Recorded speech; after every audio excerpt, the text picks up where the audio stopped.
Buying to oblivion, gear excess,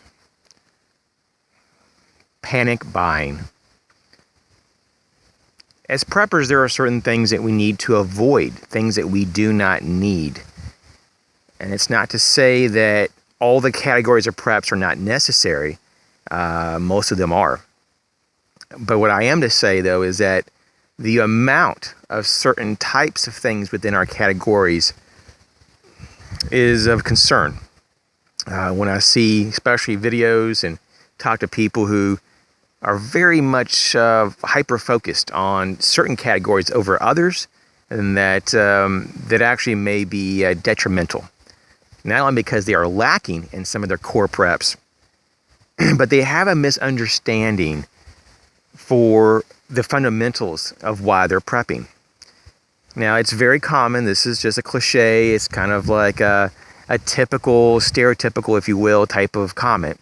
But it is somewhat true in some circles that people have large amounts of guns, knives, various camouflage clothing, all that very stereotypical thing. And yes, it's true on some level. People do that.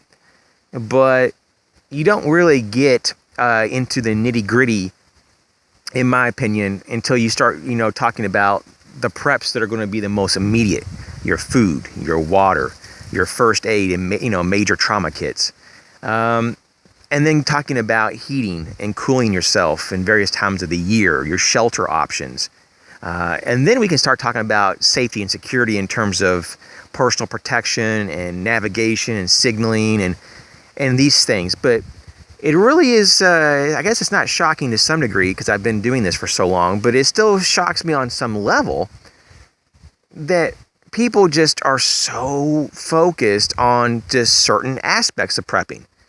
And maybe it's because there's like this sexy appeal that you get this cool gear, you get this stuff that's very fashionable, it's new, it's kind of fresh, if you will. And because it's not really that sexy to go out and buy antibiotics or trauma bandages or, types of gear that people aren't going to really go, wow, that's really cool. Where'd you get that? They're not going to really ask about things like, why did you buy 400 rolls of toilet paper? They're going to probably think you're crazy when you do that. Now, I'm not saying you shouldn't have toilet paper, but I do see channels that literally have thousands of rolls of toilet paper, but their water supply is very abysmal. And And so it's just, find your focus. Find a balance. This is the most difficult part of prepping, in my opinion. Number one, the balance. Number two, knowing how to use what you have. This, if you don't even know how to use the stuff that you already have, then why do you even have them? You're not going to be proficient. So get things out of the box and start using them. Next thing is to be mindful that you don't need redundancies on a redundant and a redundant and a redundant item.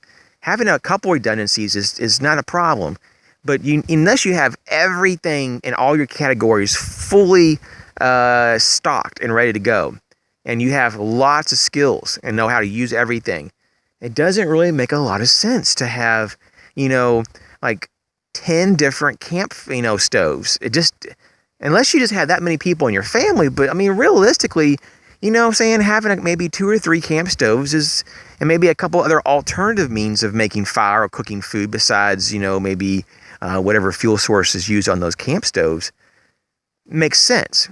But to have like the same camp stove using the same fuel source and like 10 of those, that's where we get in some problems. And that's where the imbalance occurs in a lot of ways. Just like I see a lot of preppers think that, the more fixed blade survival knives you have means that you're going to survive longer.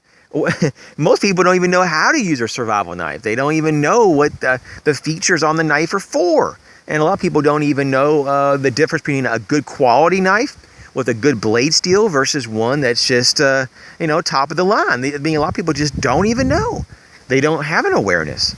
And while I'm no knife guru or water filter guru or firearms expert, I can tell you, though, that I have at least a good set of foundational knowledge of each of my prep categories.